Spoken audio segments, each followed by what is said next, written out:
আসসালামু আলাইকুম viewers, welcome to my channel. আমি কাউসারা নূপুর। আজকে একেবারে ঘরে কিভাবে বিয়েবাড়ির রোস্টের মতো টেস্টি রোস্ট রান্না করতে হয়, কোন মশলা ব্যবহার করলে সেই রোস্টটা এতটা মজাদার হয়, সেই মশলাটার রেসিপি দেখাবো। আর আজকে আমি যে মশলাটা তৈরি করে দেখাবো সেটা ঘরে কিভাবে সংরক্ষণ করতে হয় সেটাও দেখাবো।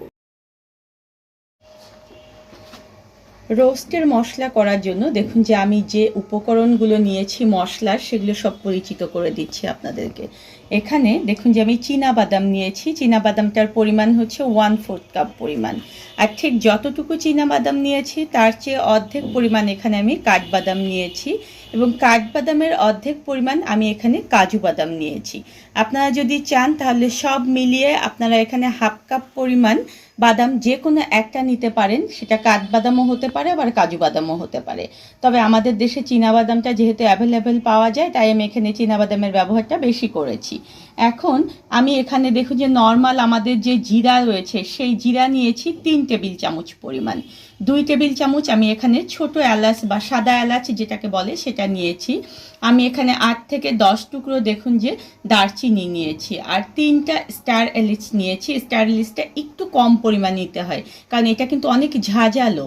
আর এখানে দেখুন যে আমি সাদা গোলমরিচ নিয়েছি 1 টেবিল চামচ পরিমাণ। এখানে শাহি জিরা নিয়েছি আমি 2 টেবিল চামচ পরিমাণ। 1 টেবিল চামচ পরিমাণ লবঙ্গ নিয়েছি, আর দুটো মাঝারি সাইজের দেখুন যে জায়ফল নিয়েছি। আমি 1 টেবিল চামচের একটু কম পরিমাণে এখানে জয়ত্রী নিয়েছি, আর বড় এলাচ নিয়েছি 1 টেবিল চামচ পরিমাণ। তেজপাতা নিয়েছি আমি এখানে 3 থেকে 4টা বড়। এটা গেল আমার এই সমস্ত মশলা। আর এখানে দেখুন যে আমি পোস্ত নিয়েছি 2 টেবিল চামচ পরিমাণ, আর 3 টেবিল চামচ পরিমাণ এখানে আমি গোটা ধনিয়া নিয়েছি। আপনারা অবশ্যই কিন্তু মশলার পরিমাণটা মনে রাখবেন যে আমি কতটুকু করে কি বললাম। এখন আমাদের যে রোস্টগুলো সাদা হয় না আমাদের ঘরের, সেটা কেন হয় না তার কারণ বলে দিচ্ছি, চলুন চুলার কাছে চলে যাই।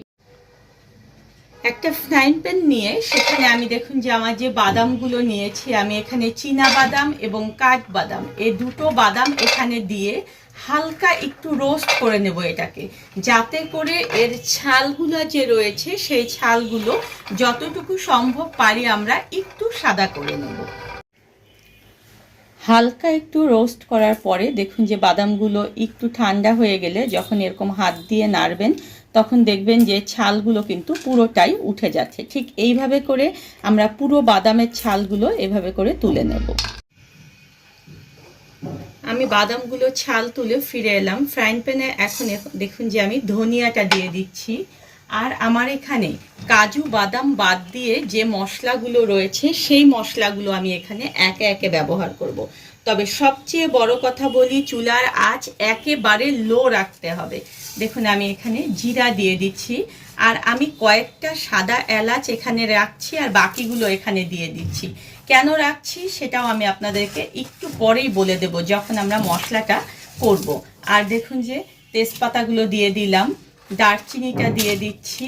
আমি এখানে যে দুটো দেখুন যে জয়ফল রেখেছি সে দুটো দিয়ে দিচ্ছি, আর জয়ত্রী রেখেছি আমি সেটা দিয়ে দিচ্ছি। আমি যে শাহি জিরা রেখেছিলাম সে শাহি জিরাও দিয়ে দিচ্ছি। এখন আমি এখানে কিছু ইনগ্রিডিয়েন্টস ভাজবো না। কেন ভাজবো না সেটাও বলবো। দেখুন আমি লং এবং বড় এলাচ এগুলো কিন্তু ভাজবো না। এগুলো পরবর্তীতে কি কাজ করব সেটা আমি আপনাদেরকে দেখিয়ে দেব। কিন্তু এই যে মশলাগুলো আমি এখানে ফ্রাইং প্যানে দিলাম, এটা আমি খুব বেশি সময় না, জাস্ট এটাকে লো আছে আমি 2 মিনিট রোস্ট করব। এর মধ্যে আমি দেখুন যে পোস্তটাও কিন্তু দেইনি, পোস্তটা আমি 2 মিনিট পরে দেব। এই 2 মিনিট আমি আপনাদেরকে পুরোটাই ভাজা দেখাবো, একদম স্কিপ করব না। তাহলে আপনারা বুঝতে পারবেন যে মশলাটা আসলে কতটুকু ভাজতে হবে, কারণ রোস্টের মশলাটা কিন্তু খুবই সেনসিটিভ একটা ব্যাপার। যদি রোস্টের মশলাটা একদম বেশি একটু ভাজা হয় তাহলেই কিন্তু রোস্টের কালারটা একেবারে নষ্ট হয়ে যায়। আর এই যে তেজপাতাগুলো দেখুন যে তেজপাতাগুলো একটু এভাবে চেপে চেপে দিতে হয় ফ্রাইং প্যানে, যাতে করে এটা মচমচে হয়। কেউ যদি আপনাদের রোদের ব্যবস্থা কারো থাকে আপনাদের, তাহলে এই মশলাগুলো যদি রোদে শুকিয়ে গুঁড়া করতে পারেন তাহলে খুবই ভালো ব্যাপার। আর যদি না হয় তাহলে এইভাবে আমার মতো একেবারে লো হিটে জাস্ট 2 মিনিট এটাকে রোস্ট করে নেবেন, একটু মচমচে ভাব নিয়ে আসার জন্য। রোস্ট কিন্তু সবারই খুব পছন্দের একটা জিনিস। আমরা দেখা যায় বিয়ে বাড়ি বলুন বা যে কোনো আত্মীয় স্বজন আসলে বলুন কিংবা নিজেরা ঘরে একটু ভালো খাবার খাবো সে কারণেও বলুন, রোস্ট আইটেমটা কিন্তু আমরা সব সময় আমাদের মেনুতে রাখি। তার কারণ বাচ্চারা থেকে বড়রা সবাই মুরগির এই রোস্টের আইটেমটা পছন্দ করে। সবাই আমরা রোস্ট রান্না করি, কিন্তু তারপরও দেখা যায় যে সবার রোস্টটা কিন্তু একই রকম হয় না। তার কারণ এই যে মশলা, এই মশলাটা যদি আমরা ভালো মতো বানাতে পারি তাহলে দেখবেন যে আমাদের রোস্টগুলো অনেক অনেক টেস্টি হবে, ঠিক বিয়ে বাড়ির চেয়েও অনেক বেশি টেস্টি। এখন এই যে দেখুন আমার কিন্তু মশলাটা মোটামুটি ভাজা হয়ে গিয়েছে। এটা যখন আমরা ঠান্ডা করব তখন কিন্তু এটা একেবারে মচমচা হয়ে যাবে। এই শেষ পর্যায়ে এসে পোস্তটা দেখুন যে আমি এর মধ্যে দিয়ে দিচ্ছি। আর আমি যে কাজু বাদাম রেখেছিলাম সেই কাজু বাদামটাও দেখুন যে আমি এর মধ্যে দিয়ে দিলাম। দিয়ে এটাকেও জাস্ট অল্প একটু এভাবে করে নেড়ে নেব। নিয়ে চুলার জালটাকে বন্ধ করে দিলাম। দিয়ে এটাকে আমি এখন একটু ঠান্ডা হতে দেব।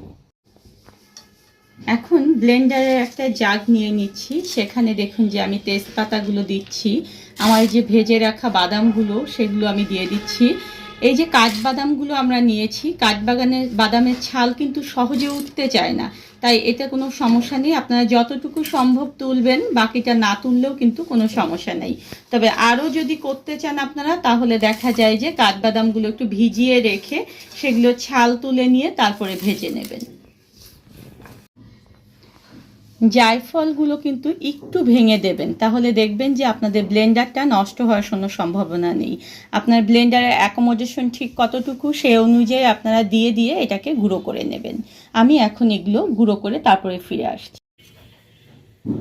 ভালো করে ব্লেন্ড করে দেখুন যে আমি ফিরে আসলাম। এখন আমি কিছু মশলা দেখুন যে আস্ত রেখেছিলাম, সেটা হচ্ছে লবঙ্গ, আমি এগুলো এখানে দিয়ে দিলাম। আমি বড় এলাচ মাথাটাকে জাস্ট একটু ফাটিয়ে নিয়ে এখানে মিলিয়ে দিচ্ছি। আর কয়েকটা ছোট এলাচ রেখেছিলাম, সেগুলোও কিন্তু আমি মাথা ফাটিয়ে এর মধ্যে দিয়ে দিচ্ছি। এখন বলি বড় এলাচ এবং লবঙ্গ আমি কেন আস্ত দিলাম। তার কারণ হচ্ছে বড় এলাচ এবং লবঙ্গ যদি আমরা গুঁড়ো করে কোনো তরকারিতে দেই তাহলে সেই তরকারিটার কালারটা আর সাদা থাকবে না, একটু কালচে বর্ণ ধারণ করবে। কিন্তু রোস্ট যখন সাদা থাকবে তখন কিন্তু সেই রোস্টটা দেখতে যেমন লোভনীয় লাগবে তেমনি কিন্তু খেতেও লোভনীয় লাগবে। এখন এই যে মশলাটা, এটা কিন্তু আপনাদের একেবারে ড্রাই যেমন আমাদের অন্য মশলাগুলো হয় তেমন হবে না। এটা অনেক পরিমাণে বাদাম দেওয়া রয়েছে, এখানে পোস্ত দেওয়া রয়েছে, তাই এগুলো কিন্তু একটু হালকা ভিজা ভিজা ভাব থাকবে। এতে ভয়ের কোনো কারণ নেই।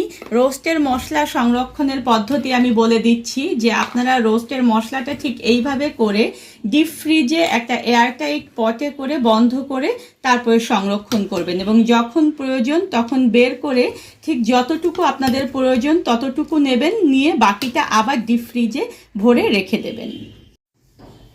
মশলাগুলো পটে ভরিয়ে রেখে অবশ্যই পটের মুখটা ভালো করে বন্ধ করে রাখবেন। আর অবশ্যই এভাবে একটা লেবেল লাগিয়ে রাখবেন যাতে করে আপনাদের খুঁজে পেতে সুবিধা হয়। ধন্যবাদ সবাইকে আমার সঙ্গে থাকার জন্য। আর আমার পরবর্তীতে আরও নতুন কোনো ভিডিও পেতে হলে প্লিজ আমার চ্যানেলটা সাবস্ক্রাইব করবেন।